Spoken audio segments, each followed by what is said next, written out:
That's a mystery, and I don't solve mysteries. Not anymore. These videos are not for children. If you're a children, then piss off. Hey there, it's me, your least favorite YouTuber, the Infuso. And I'm here to talk to you about everyone's least favorite series, Velma. Velma is hard to discuss, though many people have on this platform. If the intent of this show was to make something so universally hated that it bonds society together despite all of its differences and conflicts, then I would say they almost got the job done. This social experiment has brought us one step closer to world peace. And in that way, the show should be applauded. In every other way, it should be condemned. It's like someone at the studio thought, you know, we've made so many Scooby Doo shows over the years, so many different types of Scooby Doo shows. How can we make one that's distinct and uniquely its own? And then someone else went, oh, just make it suck. And ladies and gentlemen, I give you Velma. Look, I'm sorry, I didn't mean to start this video off with a roast round. It's been a couple of years since I've done that. I knew it was inevitable here, but I thought I'd at least get to explain what the show is first, but Velma's bad. And not just bad, but really bad. Like, really, really bad. To the point that it's painful to watch. I'm not even a huge Scooby Doo fan. I don't love it. I just like it. I liked it more when I was young, but I don't really care about it that much now that I'm old. Or at least I didn't, till I watched its slow, sad demise. Let me just try and compose myself here and try to actually explain what Velma is. Velma is the day Scooby Doo died. Have you ever watched one of the many Scooby Doo series out there and thought, I'd like to see this show without the dog, and without the team, and focusing just on that one nerd, just minus any and all likable qualities that she has. If she was the most unbearable human being alive. Oh, there it is. That is the basic premise of Velma. The Mystery Machine team isn't actually a team, they're just school students who on occasion bump into each other's plots. Most of them don't really like each other, and all of them are irredeemably awful. Except for one, but we'll get to that. And Scooby has eaten his last Scooby snack, as he's metaphorically been put down. This show decided it didn't need the star. Scooby-Doo, where are you? Velma is an unpopular, mean-spirited jerk who rushes to judge others and uses the few friends that she has. She shows no care or regard for anyone else outside of herself, and only associates with people when they serve her current needs and agendas. The character is a total narcissist, who disregards everyone else's issues while constantly prioritizing her most minuscule. Velma is one of the most unlikable leads in a show that I've ever seen. I think they were trying to go for a Daria thing here, but it doesn't work for the Velma character. And it just doesn't work in general. Daria was apathetic and annoyed by the world around her, but she wasn't obnoxious. Daria, in spite of her hatred for society, was a character you could get behind, and a lot of people related to. Velma is not any of those things. Velma is not any of the things I just said. She's a protagonist that you can't really root for. And it's funny because even in movies and shows where your protagonist is an antagonist, there's still a quality to them that makes you want to see them get away with it. Whereas Velma is a protagonist who is a protagonist that you don't want to see make it. I mean, the show does give her sympathetic qualities. She's plagued with hallucinations brought on by anxiety or whatever the show decided that they're based on later because they keep changing it. And while you would normally be able to show empathy toward this person's plight, it's immediately erased because she's so awful to just about everyone, regardless if they deserve it or not. Oh, and it's not just Velma. Everyone in this show is the worst. Fred is a wealthy, overprivileged, underdeveloped mama's boy who makes anyone in his presence look like a saint by comparison. Daphne is beyond conceited and malicious. She's incredibly manipulative and has anger issues. And Shaggy is non-existent, because there is no Shaggy. And in his place is Norville. For those not in the know, Norville is actually Shaggy's real name. Apparently there were some rights issues with the show, and they couldn't use Scooby-Doo or Shaggy as a character. And instead they went around that by creating Norville, who is a pseudo-Shaggy. Not that you would ever know that based on looking at him, hearing him talk, or any quality that he has. But regardless, without a doubt, Norville is the breakout character of the show. He is the one character who is actually not portrayed terribly all throughout. As a matter of fact, it's kinda just the opposite. Norville is a kind-hearted, soft-spoken idiot who gets taken advantage of by just about everyone in his life. It's mostly Velma, but everyone else to a lesser degree. And the worst part is, he does absolutely nothing to deserve the cruel treatment he gets. But because his character doesn't really have a backbone, he's walked on constantly. Now, if those characterizations, bastardizations of those characters weren't bad enough, their dynamics are absolutely awful. Daphne and Velma are former friends feuding.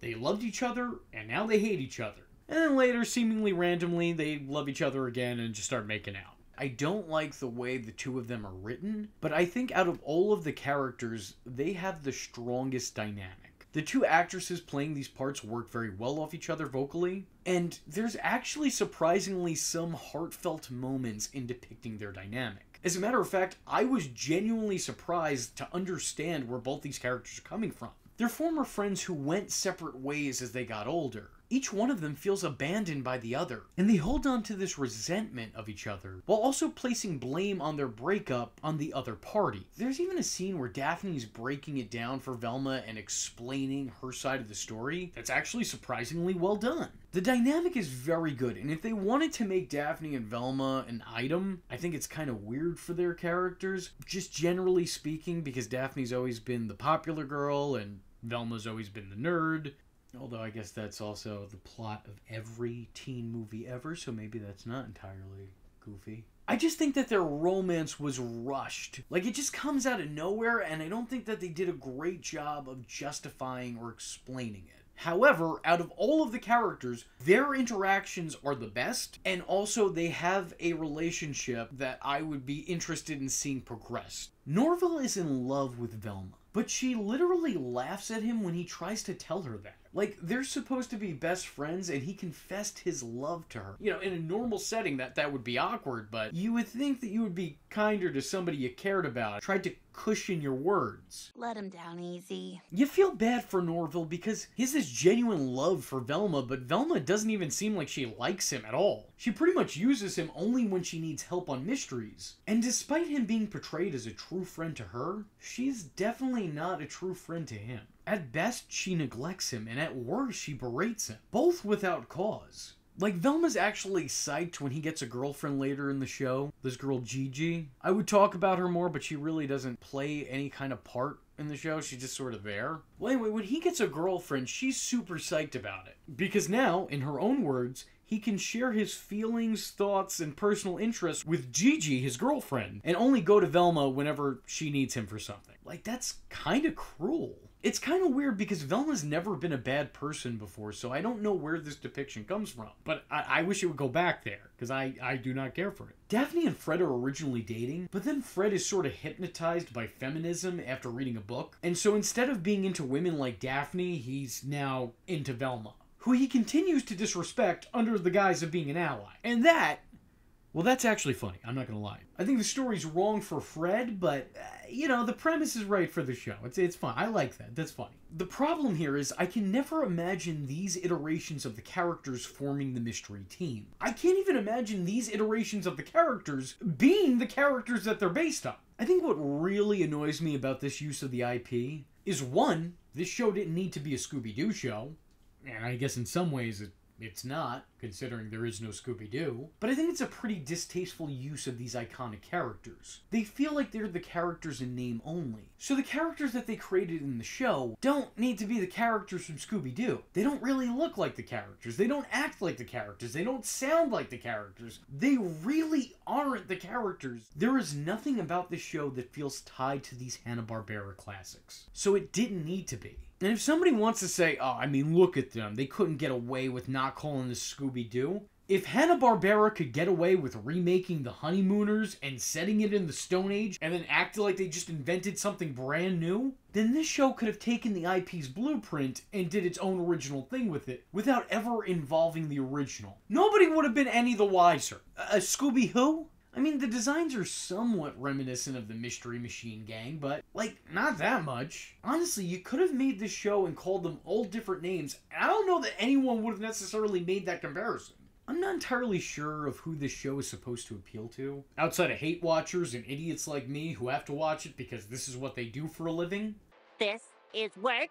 You know, it's not as easy as it looks. Oh, you poor thing. Outside of those particular people, I don't know who this show is supposed to appeal to. But I can assure you this, it doesn't. Fans of the IP aren't going to take to this because their beloved characters are butchered to the point of being unrecognizable. And the demographic this show is clearly desperately trying to get is not nearly as stupid as the show's team believes them to be. This is very clearly Gen Z bait. And I'm telling you, those kids can smell you bullshit from a mile away. This is pandering in its most blatant and obvious form. The show is constantly trying to go to such extremes to be relatable to a generation it's unfamiliar with. And they go far too extreme. To the point that the show actually feels like an alt-right fever dream of what left-leaning people think and act like. Again, who was this for? It's weird because the show was sort of promoted as if it was being super progressive. Like, that was kind of one of the selling points they wanted their audience to know. But the body shaming in this is pretty aggressive. And even worse, the show tries to justify it. Like, I'm not out here trying to be a white knight or anything. I'm just saying, if you're gonna promote the idea of your show being super diverse and tolerant, maybe you shouldn't spend so much of the runtime making fat jokes and telling your audience if you're not well endowed, you're probably a bad person.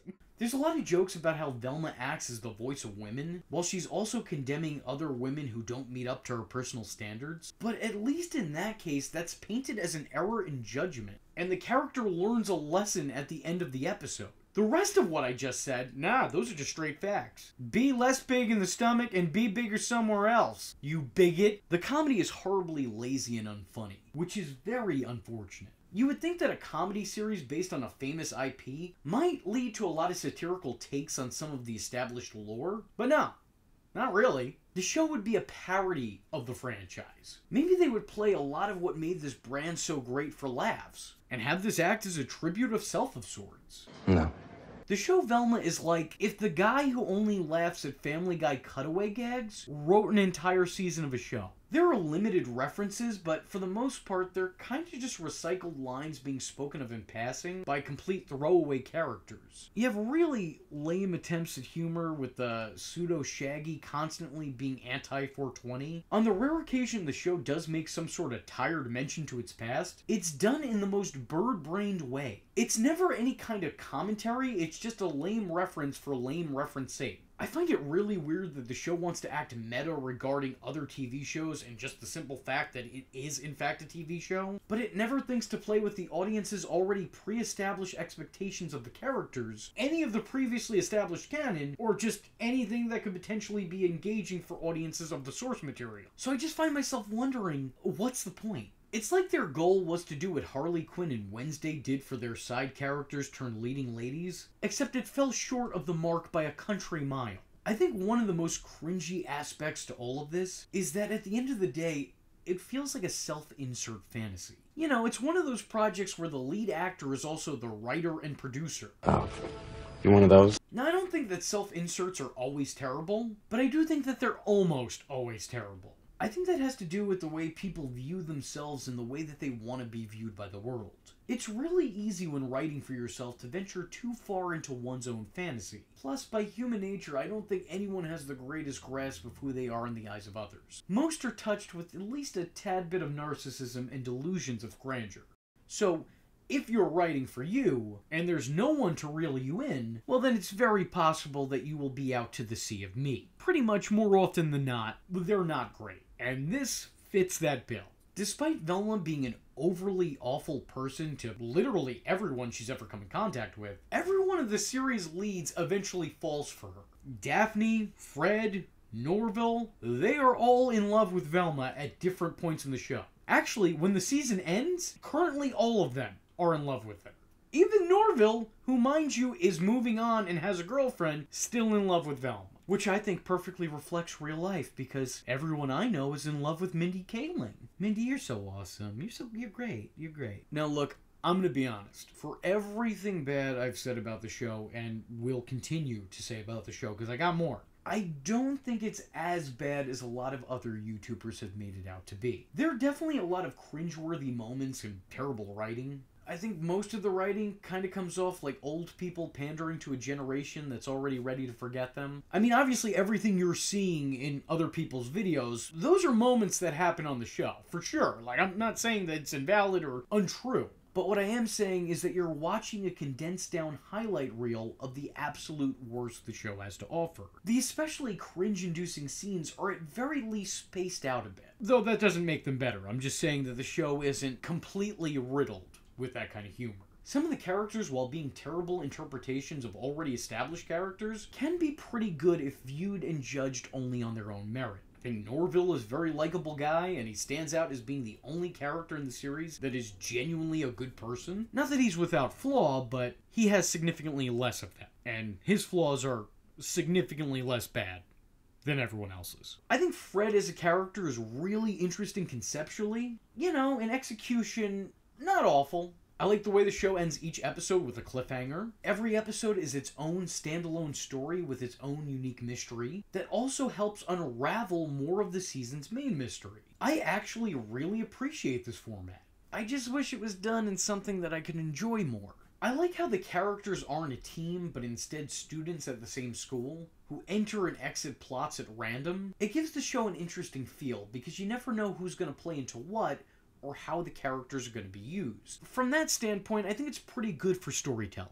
The show also has an incredibly talented cast, and I honestly think a lot of them put on some pretty damn good performances in spite of the material. Jane Lynch and Wanda Sykes play Daphne's adopted parents, and I think they work really, really well together. Too well for this show, mind you, but I really like the way they interact and how they're used in the show. They're shown to be somewhat incompetent, but still well-meaning. Their incompetence is played up for laughs, but it's not like they're slacking off at their job, they're just really bad at it. Glenn Howerton, I think, has to be the highlight of the show. He's funny even when what he's given to work with is painfully unfunny. I also think it was a nice touch having Frank Welker, who is almost always the voice of Fred, this time around playing Fred's father. That's some fan service I can get behind. Mindy Kaling, for everything bad I've said about her, is a very talented voice actress. This role is horrendous, but to be fair, she delivers each and every line with realistic passion. The words coming out of the character's mouth are almost always believable, even if what she says is not to be believed. Sam Richardson is great as always, and I think his vocal work has captured the same magic that his physical performance have had. Even outside of the main voices, the cast is stacked with talented people putting on good performances. Debbie Ryan, Weird Al, Stephen Root, Jim Rash, Gary Cole, Russell Peters, they're all attached to this in mostly minor roles. And those are all people that I have been fans of before this, and am fans of their work in this. There are elements to the show that I liked, and even some that I think worked well in the continuity that they're establishing. I don't think that Velma always fails as a show, but I do think it always fails as a Scooby Doo show. An adult Scooby Doo cartoon is a really dumb idea to begin with. What made Scooby Doo so popular was that it wasn't working with deep and complicated subject matter.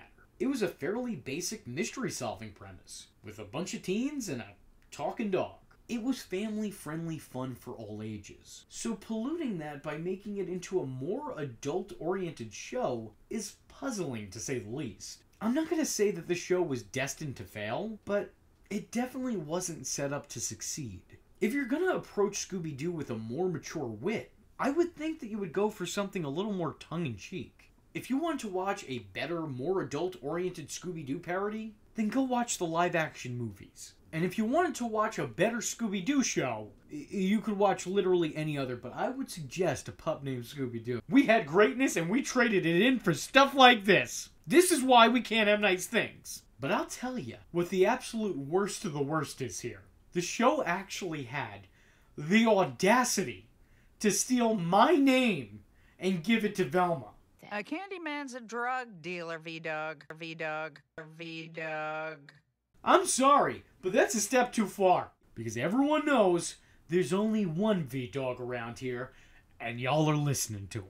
Okay, is it a little extreme to say that this is the day Scooby Doo died? Sure, I guess. Because while this show doesn't provide any entertainment, it also doesn't take away from the enjoyment the brand has given so many other people for so many years. It's just an awful extension of something great that nobody asked for. However, I still think the title of the video is valid because I truly believe that this is the lowest the brand has ever sunk to. I can't think of another iteration or interpretation of Scooby-Doo that is so openly and widely reviled by audiences. Again, I will admit I'm not as familiar with Scooby-Doo as I am with a lot of the other things I talk about on my channel. So if there's anything worse than this, I truly have never heard of it. I mean, feel free to correct me in the comment section below, that's what it's there for, but I truly can't imagine something Scooby-Doo related being worse than this. And just so everybody knows, I'm saying this with knowledge of Scrappy's existence. Like, Puppy Power's a step up from this.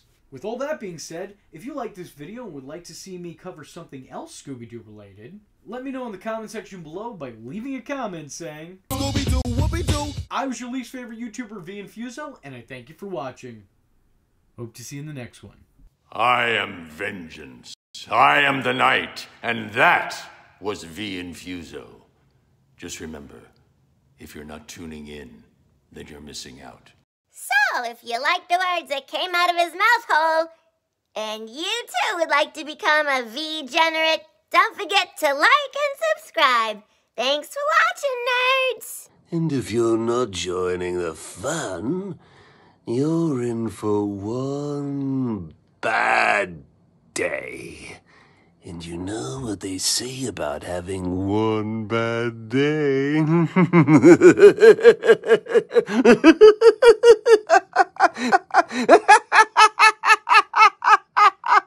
Catch him next time. Same bat time. Same bat channel.